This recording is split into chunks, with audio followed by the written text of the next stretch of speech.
শুক্রবারের সকাল সবাই যখন ঘুমে তখন আমরা তিনজন ইউল্যাবের মাঠে কি করছি সেটা নিয়ে পরে আলোচনা করছি। বাট আজকে ওয়াট দ্য পিচের চ্যানেল থেকে আমি স্পেশালি খুবই খুশি, বিকজ ফ্রাইডেতে আমরা যখন একটা ফান্ডে পাই এবং সেটা ক্রিকেটের থ্রুতে, সেটা আমাদের মতো যারা আছি কমেন্টেটর বা অ্যানালিস্ট মানে নগণ্য, তাদের জন্য অনেক খুশির একটা দিন। এবং আজকে সেই খুশিটা ডাবল হয়ে গেছে, because me, ABP, all sport ABP and our very on roselle আজকে তিনজন চলে এসেছি একটা ব্যাংকার্স টুর্নামেন্টে। এবং সেটা করতে এসে মানে ওই যে বলে না যে রদ দেখা এবং কলা বেচা, এরকম একটা অবস্থা। সো যেহেতু সুযোগটা পেয়ে গেছি কন্টেন্ট নিয়ে এবং কিছু ক্রিকেট নিয়ে কথা বলার ডেফিনেটলি, সো সেই কথা বলতেই হাজির হয়ে গেছি সকাল সকাল। এবং সেই টপিকটাও আমাদের একদম খুবই recent most, because Bangladesh team যেহেতু দিয়ে দিয়েছে এবং বাংলাদেশ ওয়েস্ট ইন্ডিজ খেলা যেহেতু শনিবার থেকে শুরু হচ্ছে 3 ম্যাচ ওডিআই সিরিজের, so what could be the best topic to talk about. And yes, welcome ABP. একটা টায়ারসাম এনসিএল কাটিয়ে এসছেন এবং তিনি বাংলাদেশের না ওয়েস্ট ইন্ডিজের, এটা নিয়ে সন্দেহ আছে আমার, because maroon stint is on. And Rozel all মানে অল টাইমের মতো মানে আজকে অজি অ্যাকসেন্টে আজকে কিছু দিয়ে শুরু করবে কিনা? আসলে শুরু করার মতো অবস্থায় নেই। বাংলাদেশের আসলে ক্রিকেটটা যেভাবে যাচ্ছে, মানে খুব ভালো থাকাটা আসলে যাচ্ছে না অ্যাকচুয়ালি। আর হচ্ছে অজির যে ব্যাপারটা, হ্যাঁ, অস্ট্রেলিয়ার সাথে ইন্ডিয়ার সাথে সিরিজ আছে, so very important series. It's a very important series coming up, Australia এবং ইন্ডিয়া। বাট তার আগে ডেফিনেটলি বাংলাদেশ নিয়ে কথা হচ্ছে। দলটা দিয়ে দেওয়া হয়েছে, দল নিয়ে এবিপি নিজের চ্যানেলে একটা কন্টেন্ট অবভিয়াসলি পোস্ট করেছে এবং সেই কন্টেন্টের ফলো থ্রুতে যদি আজকে আমরা আরেকটু ডিপ ডাইভ করি, সেটা হচ্ছে আবারও সেই কিছু সেট অফ প্লেয়ার্সদেরকেই দলে রাখা হয়েছে, যেটা দেখছিলাম খুব বেশি পরিবর্তন করা হয়নি এবং that was too much obvious. What is the thought about this? প্রথমে thank you for doing this. এত সকালে আমরা এই এনার্জিটা নিয়ে করতে পারবো কিনা এটা আমার সন্দেহ ছিল। আর রোজেলের সাথে আমার অনেকদিন পর দেখা হচ্ছে, so I am very happy to B here. দ্বিতীয় যে পয়েন্ট সেটা হচ্ছে বাংলাদেশের ODI squad, ODI situation, West ইন্ডিজের সাথে তাদের team and all. First point আমার কাছে যেটা মনে হয় সেটা হচ্ছে এরকমই মানে হ্যাঁ, এরকমই মনে হয় আমাদের সবসময়। ফার্স্ট পয়েন্ট আমার কাছে যেটা মনে হয় যে প্রথম কথাটাই সঠিক। ইট ওয়াজ অবভিয়াস যে খুব বেশি পরিবর্তন হবে না। যদিও আই ফিল এখনো বাংলাদেশ ওডিআই টিমটার এমন একটা সিচুয়েশন আছে, they can make wholesome changes. অনেক চেঞ্জেস করার স্কোপ আছে, because 2027 it's still far away. এর মাঝখানে অনেকগুলো সিরিজ, সো এই সিরিজটার মাধ্যমেই যদি একটু সাহসী কিছু সিদ্ধান্ত নেওয়া যেত আমার মনে হয় একটু বেটার হতো। বিকজ এখনই যদি না নতুন প্লেয়ারদের বাজাই তাহলে আসলে পরবর্তীতে আরো চেঞ্জ করা যাবে এবং তখন দেখা যাবে যে এই সেট অফ প্লেয়ার্স নিয়ে আমরা যাচ্ছি। আর আরো একটা বড় বিষয়, not only just the squad but overall এই ট্রান্সফরমেশনটা যেভাবে হলো বাংলাদেশ জাতীয় দলের, যেখানে আমরা 3 ক্যাপ্টেন তত্ত্বে গেলাম, যেখানে আমরা এক এক ফরম্যাটে এক একজনকে ক্যাপ্টেন্সি দিলাম। মেহেদী হাসান মিরাজ আন্ডার 19 লেভেলে সুপারব একজন ক্যাপ্টেন। ডোমেস্টিক সার্কিটে সে যখনই যে টিম পায় সেখানে he is the captain. But দিন শেষে ন্যাশনাল টিম সিনিয়র টিমে যখন সে ক্যাপ্টেনটা হলো, তারপরে তার রেকর্ড কথা বলছে তার বিপক্ষে। তার রেকর্ড বলে যে এই মুহূর্তে বাংলাদেশের যে স্কোয়াড আছে সেই স্কোয়াডটাকে লিড করার মতো এখনো পর্যন্ত এনাফ ইন্সপায়ারিং কিছু সে আসলে দিতে পারে নাই।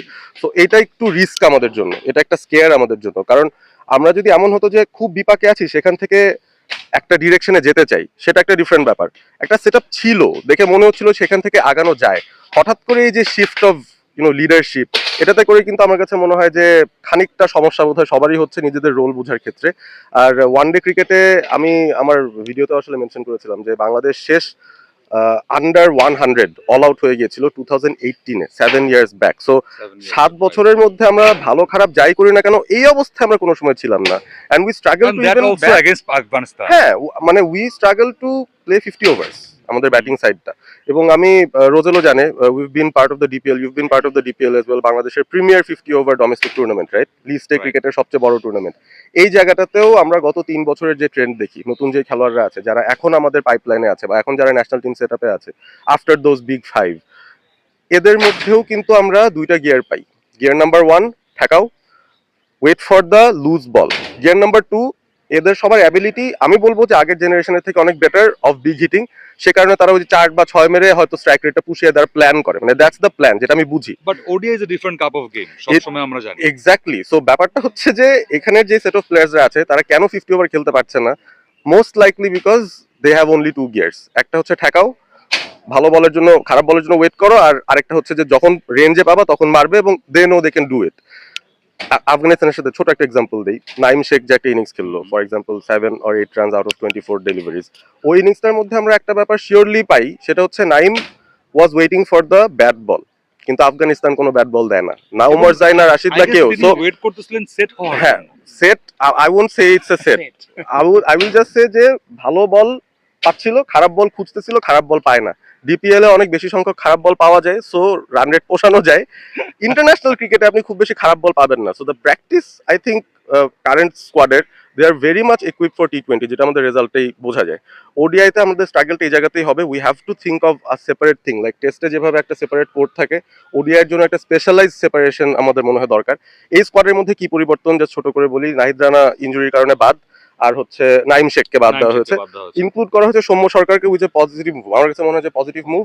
আর হচ্ছে মাহিদুল অঙ্কন waiting for his debut, middle অর্ডারে আরো একজন wicket keeper batter, wicket keeper number 4 in this squad, so তাকে আনা হচ্ছে।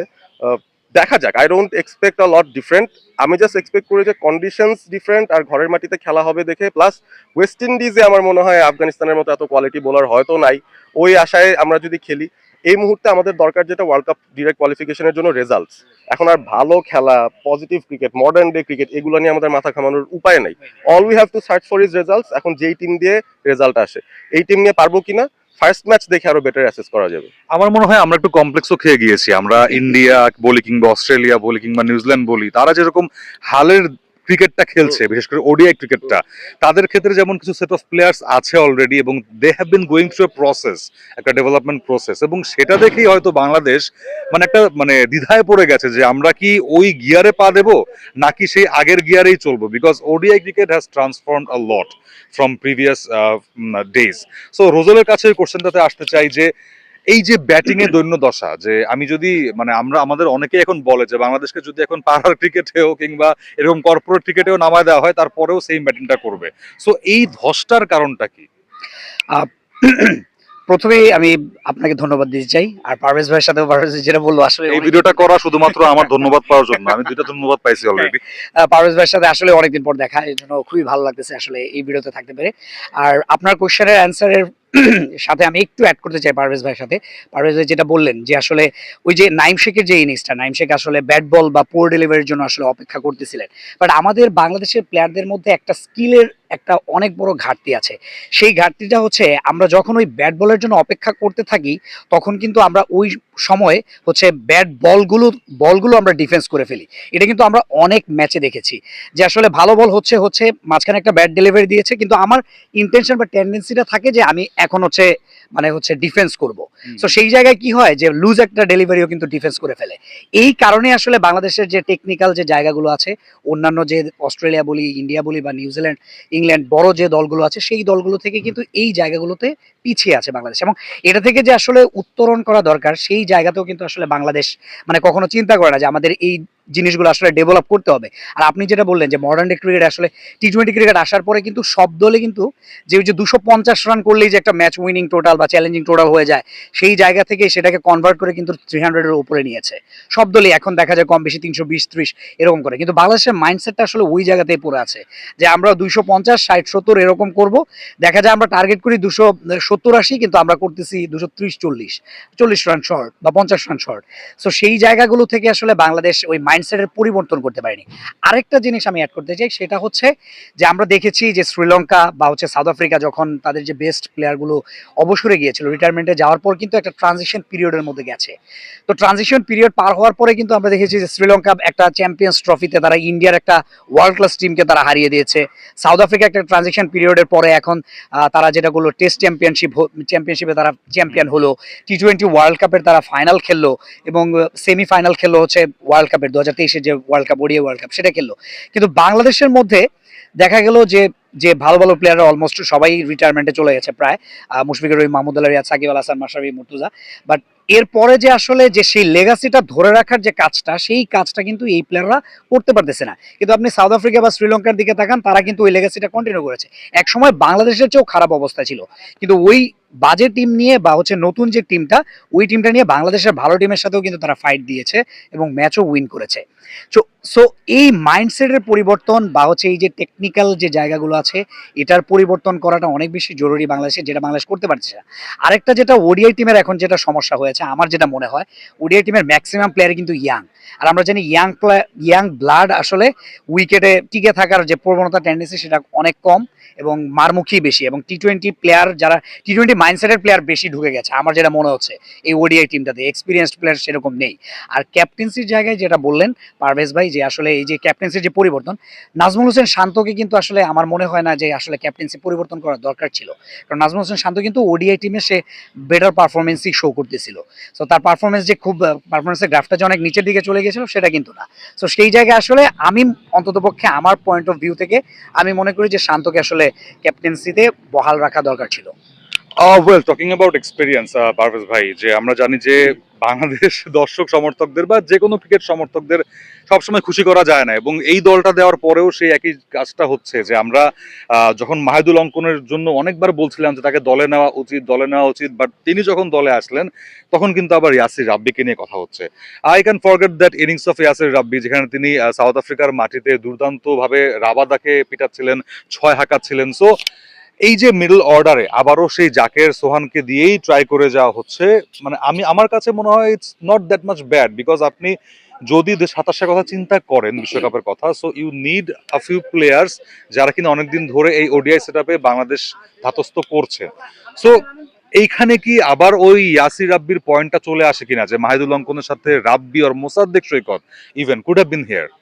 আহ, আমরা যদি একটা ফর এক্সাম্পল এই কোয়েশ্চেনের অ্যান্সারে আমরা যদি প্রেডিকশনে চলে যেতে পারি যে বাংলাদেশ এই যে স্কোয়াডটা তারা দিয়েছে ওয়েস্ট ইন্ডিজের সঙ্গে, সেখানে মানে যে 11টা আছে বোলিং এর মানে এন্ডে এটা মেবি কিন্তু রেলেভেন্ট বিকজ আপনাকে ওই 11টা পেয়েই কিন্তু এই অ্যানসারটা দিতে বুঝতে হবে যে আসলে ওয়্যার আর দ্য গ্যাপস বা Gaps, গ্যাপসগুলো right. কোথায়, কেন আমরা অন্যান্য প্লেয়ারদের কথা বলছি। If you look at the 11, আমাদের এখন টপ অফ দ্য অর্ডারে একটা ক্রাইসিস আছে। Thank god Saif Hasan is in such good form, আমার মনে হয় যে অ্যাটলিস্ট সে তার জায়গাটা ধরে রাখার মতো এনাফ পারফর্ম করে রেখেছে। তানজিদ তামিমের থেকে অনেক হোপ ছিল, সো ফার ডেলিভার করতে পারে নাই, দ্যাটস আ স্যাড বিট। ওই জায়গায় একটা ছোট গ্যাপ আছে যে অ্যাটলিস্ট ওয়ান ওপেনার। এখন লিটন ফিরলে will he be that opener, will he come at number 3, that will be another question. But লিটনের আসলে ওডিআই তে ইনক্লুশন নিয়ে অনেক কোয়েশ্চেন থাকে। লাস্ট 6টা ম্যাচে 13 রান লিটনের, so but that was long ago. আমি বলবো যে Liton Das once is back, I think সেও একটা inform batter, kind of like Saif, যে যার এখন ফর্ম ভালো যাচ্ছে, সব ফর্মেটেই ভালো খেলার কথা। ওখানে একটা তার মানে we have a problem. Number 3 তে নাজমুল শান্ত মোরলেস তার পুরো ক্যারিয়ারে ওডিআইতে খেলে ফেলছে, অ্যাজ অ্যান ওপেনারও খেলছে, সো ওই দিক থেকে I don't see a big problem. 4 নম্বরে Towhid Hridoy, I don't see a big problem. Right. প্রবলেমটা হয়ে যাচ্ছে নাম্বার 5, 6 এই জায়গাগুলোয়, যেখানে আগে সাকিব আল হাসান, মাহমুদুল্লাহ রিয়াদরা খেলতেন। বেসিক্যালি মুশফিকুর রহিমের কাভারেজটাও মেবি এক লেভেলে তাওহিদ হৃদয় করার অ্যাবিলিটি রাখে। নাম্বার 5 এই যখন আমরা মেহেদী মিরাজকে পাই, যার ডেফিনেটলি ব্যাটিং অ্যাবিলিটি খুব ভালো, we've scene it mostly in test cricket. প্রবলেমটা হচ্ছে ওয়ানডে ক্রিকেট বা টি-20 ক্রিকেটে মেহেদী হাসান মিরাজ কিন্তু যেমন টি-20 স্কোয়াডেই কিন্তু সে জায়গা পায় না, মানে he has some issues. Even যখন ম্যাটেরিয়াল না হ্যাঁ। ওরকম আমার যেটা মনে হয়, হ্যাঁ। পার্সোনালি যেটা মনে হয় মেহেদী হাসান মিরাজ আসলে টি-20 ম্যাটেরিয়াল। আবার মেহেদী হাসান মিরাজ যেটা করে বোলিং এর ক্ষেত্রে সে একটু ফ্লাইটের ডেলিভারি গুলো দেয়, এবং আসলে টি-20 ক্রিকেটে আপনার হচ্ছে বুদ্ধি দিয়ে বোলিং করতে হবে, এবং আপনি যদি জোরের উপর বল করেন তাহলে সেটা বেশি ইফেক্টিভ হয় আমার। ওয়েল সেটা হতে পারে, অনেকে ফ্লাইট দিয়েও হয়তো সাকসেসফুল হতে পারে। কুলদীপ যাদব মানে আগের থেকেই ফ্লাইট দিত, আরো বেশি দিত, এখন একটু কম দেয়, but he still flights it. মানে ফ্লাইট দেওয়ার সাথে নেসেসারিলি ডিরেক্টলি রিলেটেড না ব্যাপারটা, ইটস জাস্ট দ্যাট ওর mindset, the way he plays, the kind of skills he has is more suited to test cricket. টি-20 এর সাথে একটু কম মানানসই, ওডিআই এর সঙ্গেও খুব মানানসই, আমি স্বীকার করি, but not at number 5. My question is, Mehdi Hasan Miraj at number 5 is a very important position যেখানে you are giving away একটা প্রপার মিডল অর্ডারের জায়গা। মেহেদী মিরাজ কিন্তু at number 7, number 8 super successful. আমরা ইন্ডিয়াকে লাস্ট যে ওডিআই সিরিজটা হারালাম ঘরের মাটিতে 2022-এ, মেহেদী মিরাজ এক হাতে 2টা ম্যাচ আমাদের জিতাই দিল with his batting with the tail endures coming in at number 7. So তার প্রেফার্ড পজিশনটা বাদ দিয়ে আমরা কেন why is he inserting himself at number 5? ওখানে আমাদের একজন মিডল অর্ডার প্রপার ব্যাটার দরকার, যে কারণে মোসাদ্দেক সৈকত, ইয়াসির আলী রাব্বি, মাহিদুল অঙ্কনদের কথা হচ্ছে। সো ওই পজিশনটা আসলে কে ধরবে, দ্যাট ইজ ক্রিটিক্যাল। মিরাজ থাকবে, he might be the captain even for the team, সমস্যা নাই, he should be playing at number 7। দরকার পড়লে সোহানকে লেটস মানে put him up at number 5, কারণ ডিপিএল এ সোহান প্লেড এট নাম্বার 4, 5, তার বেশ কিছু সেঞ্চুরি আছে, তার বেশ ভালো পারফরমেন্স থাকে যখন he is playing in a situation যেখানে তার নিচে আর কোনো ব্যাটার নাই, এরকম সিচুয়েশনে কম খেলে। আমি জানি না why we consider him to be a finisher honestly. National team ছাড়া তার ডোমেস্টিক সার্কিটে কোনো সময় সে ফিনিশারের রোল প্লে করে না, he plays in the middle order proper. So just swapping this positions could be effective বাংলাদেশের জন্য এই স্কোয়াড দিয়েও, কারণ মিরাজি যদি 5-এ খেলে দেন উই হ্যাভ 2 মোর ফিনিশার্স, মানে এতগুলো ফিনিশার কি একটা ওডিআই টিমে দরকার? জাকের আলী অনিক, তারপরে সোহান বা শামিম যদি খেলে জাকেরের জায়গায়, this is not, I think ওই যে ফরমেশন ওয়াইজ বা লাইন আপ ওয়াইজ ওখানে আমরা ব্যালেন্সটা লুজ করি। প্লেয়ার্স হয়তো একই থাকতে পারে, the thinking process has to move behind. মানে মিরাজ আর হৃদয় দুজন একসাথে পার্টনারশিপ করলে মোর লাইকলি আমরা জানি যে খুব স্লো একটা পার্টনারশিপ হয়, দেখে আসছে এটা। বিকজ ওই যে they can hit big and they can defend, singles বের করা, মিল্কিং করা, মিডল ওভার্স এর এক্সপার্ট হওয়া, ওই জায়গাগুলো স্পিন খুব ভালো মতন হ্যান্ডেল করা, এই বিষয়গুলো নিয়ে এখনো they are struggling. So as long as batting এর আমাদের লাইন আপটা আমরা ফিক্স না করি, অ্যাটলিস্ট নাম্বার 5, 6, 7 এই তিনটা পজিশন ঠিক না করা পর্যন্ত উই উইল স্ট্রাগল। টপ 4 নিয়ে আমার চিন্তা একটু কম, বোলিং নিয়েও চিন্তা কম, এটা নিয়ে আমার চিন্তা বেশি যে আসলে আমরা কখন এখান থেকে বের হয়ে আসতে পারবো, যেখানে আমরা একটা প্রপার সেটআপ, এজন্যই we looking for batters. Exactly. এবং এক্স্যাক্টলি এখানে আমি একটু অ্যাড করতে চাই পারভেজ ভাইয়ের সাথে, সেটা হচ্ছে যে পারভেজ ভাই যেটা বললো যে মিরাজ যে ইন্ডিয়ার সাথে যে খেলাগুলো খেললো, মানে ওই সময় বাংলাদেশে আর্লি উইকেট পড়ে গিয়েছিল এবং খেলাটা সে ধরতে পারছে এবং তার যে হিটিং ক্যাপাবিলিটি আছে সেই কারণে কিন্তু বাংলাদেশ জিতেছিল। এখন যেটা প্রবলেম হচ্ছে, এই যে নাম্বার 6, 7 এই পজিশনগুলোতে যাদেরকে রাখা হয়েছে তারা হচ্ছে মানে হিটিং ক্যাপাবিলিটিটা ভালো, বাট হচ্ছে যে বিপদে পড়ে গেলে যে ডিফেন্স করে যে খেলাটা ওইখান থেকে উঠায় নিয়ে আসবে, ওভারকাম করবে ইনিংসটা, সেই সেই ক্যাপাবিলিটিটা কিন্তু নেই, যে কারণে কিন্তু এখন বেশি প্রবলেমে পড়তে হচ্ছে। এক্স্যাক্টলি। আমি একটু ছোট করে নিয়ে আসি ডিসকাশনটা, সেটা হচ্ছে শনিবার যেহেতু প্রথম ওডিআইটা বাংলাদেশ এবং ওয়েস্ট ইন্ডিজের, সো প্রবাবল লাইন আপে আমরা একটু আগেও ওই ডিসকাশনটাই করছিলাম যে প্রবাবল লাইন আপে আমি যদি সেই 5, 6, 7 নাম্বার জায়গা নিয়ে এখনো ভুগতে থাকি, সো বেসিক্যালি ওইখানে রোটেশনটা অটোমেটিকলি চলে আসে, আপনি ডিফারেন্ট ডিফারেন্ট কম্বিনেশন চাইবেন ইউজ করতে, বাট আমাদের কিন্তু এটা ভুলে গেলেও চলবে না যে খেলাটা মিরপুরে, and that's the wicket basically, we know it very well. এখানেই আমাদের কোশ্চেনটা চলে আসে যে আবারও 2 পেসার 3 স্পিনার, উইকেটটা কেমন হবে? প্রায় 2.5 মাস পরে খেলা হচ্ছে।